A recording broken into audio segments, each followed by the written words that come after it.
as I travel the world, speaking, teaching, spending time with leaders, spending time with businesses, helping them to grow to their next level of excellence, helping them to grow to their potential, I'm often asked one question over and over again. Dr. Noble, how do you motivate an unmotivated workforce? How do you move people from just punching a time clock and getting a paycheck to being really committed to their job? What does it take to motivate a workforce?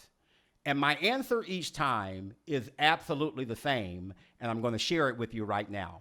I am Dr. Derek Noble, and welcome to Lead Through Communication, a video series where I partner with you. I become your coach, and I help you to become a better leader by helping you to become a better communicator, because leadership and communication go hand in hand. In this episode, we're talking about helping your team members understand their purpose. And I just gave you the answer to the question. People often ask me, how do you motivate an unmotivated workforce? We have people who are just collecting a paycheck. They're really just phoning it in, so to speak. How do you get people really motivated and excited about their work? And the answer is you've got to connect them to the higher purpose, or the deeper purpose, if you will, of their job. In other words, you have to help them to understand the why behind what they do. If they don't have a good, strong reason why they do what they do, if they don't have a compelling reason why their job is important, they're probably not going to do their job well. Nothing will motivate your team more than helping them to understand the true purpose of their job. And I just have that one point to make for you today. And I'm going to make that point by sharing with you a true experience that I had a number of years ago. I was doing some training. In fact, I was called by the superintendent of a school district in Northern California. I won't call the name of the district, but the superintendent of the school district called me and said, Dr. Noble, I need you to come and conduct some training for our employees before the school year.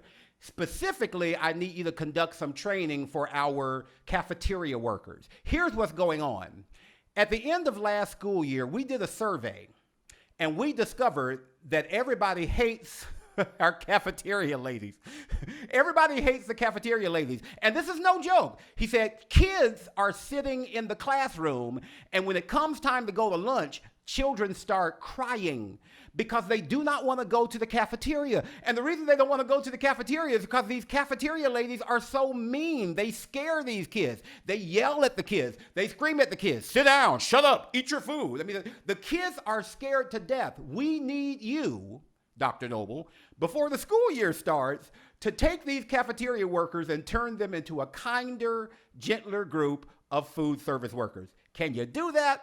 Of course, I said, sure, I can do that. In my mind, I was like, how am I going to do that, though? So when we got there, I got there for the training. They brought me in for training. They rented out a big hotel ballroom, and it is me and a hotel ballroom filled with cafeteria workers.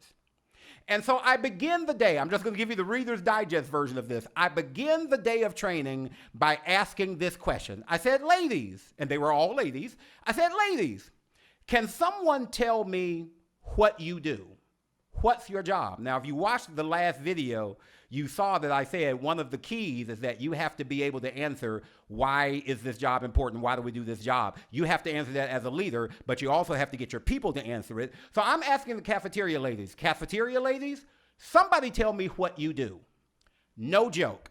One of the ladies stands up with an attitude and says, we put square pizza, mashed potatoes, and corn on a tray, and we give it to kids. Can we go now?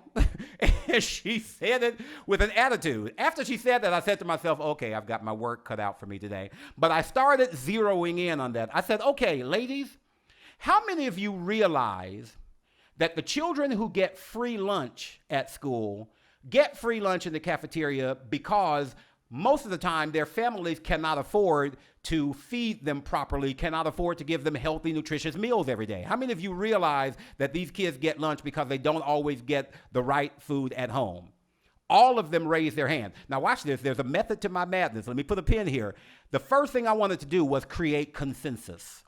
If you're going to get a group of workers to come together for a higher purpose, you've got to start with the things that they have in common. So there's a method to my madness here. I'm trying to create consensus, and I've already done that. They all agree that these kids get lunch because their parents cannot necessarily afford to give them good meals. I said, okay, now that we agree on that, how many of you realize that if you don't have a good meal, chances are you're going to have some behavior problems if you're a child?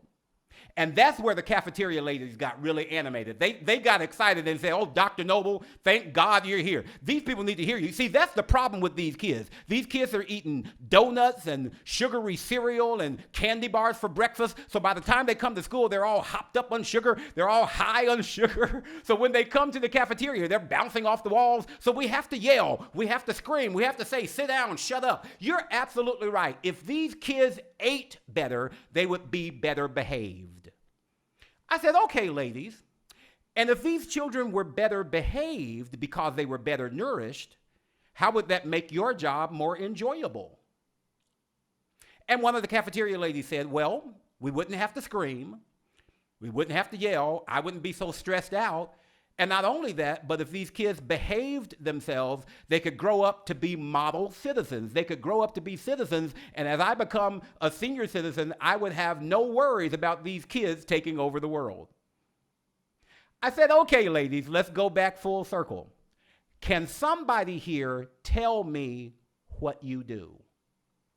Now, remember, the first answer to that question was square pizza, mashed potatoes, and corn. I said, what is it that you do? And the same lady who had said square pizza, mashed potatoes, and corn, after this discussion, which took a few hours, but after the discussion, that same lady said, Dr. Noble, I provide healthy, nutritious food for children so that they can behave themselves properly and grow up to be responsible citizens. Boom. Did you notice the difference between the first answer and that second, more educated answer? They went from square pizza, mashed potatoes, and corn to I provide nutritious, healthy food for children so that they can be model citizens. What we helped them to do was understand the deeper purpose. See, it's bigger than square pizza, mashed potatoes, and corn. If your idea of your job is simply square pizza, mashed potatoes, and corn, you're not going to do your job with any enthusiasm. So we got them from square pizza, mashed potatoes, and corn to providing healthy food. They all understood that their purpose was to provide healthy food for these children. I kid you not, 2 weeks after the training was over, I got a call from the district superintendent, the same person who hired me. Dr. Noble, what did you do to the cafeteria ladies? And I started to panic. I'm like, oh my gosh, what did I do? What did I say? Did I use some off-color language or something? What did I do? I said to the superintendent, what do you mean? What did I do to the cafeteria ladies? He said, Dr. Noble, we have had to start opening the school buildings earlier because the cafeteria workers insist on getting there earlier to get a jump start on cooking. He said, secondly, all of the cafeteria ladies got together, wrote a letter, and signed it, all of them, and they sent the letter to the school district office demanding that we start a free breakfast program. And in the letter, the cafeteria lady said, breakfast is the most important meal of the day, and these children don't eat proper breakfast, and it creates behavioral problems, so we need to start them off the right way. Instead of sugar and donuts and candy bars, we need to give them healthy breakfast in the morning. And he said, Dr. Noble, not one of them asked for a raise. They're willing to come in early. They're willing to cook an extra meal, and none of them said, pay me more money. Dr. Noble, what did you do? And I said to him what I'm saying to you. I helped them to understand the deeper purpose behind their job.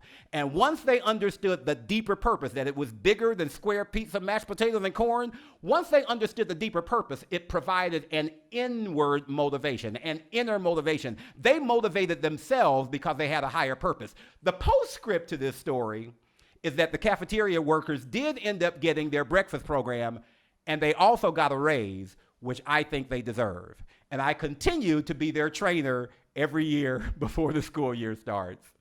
I want you to take this lesson, take it with you, and apply it wherever you need it. Don't forget to like and subscribe. Follow me here. Also follow me on social media. I'm all over the place. Dr. Derek Noble, Instagram, Facebook, and LinkedIn. Follow me as I continue to partner with you to help you take your leadership and your communication to the next level of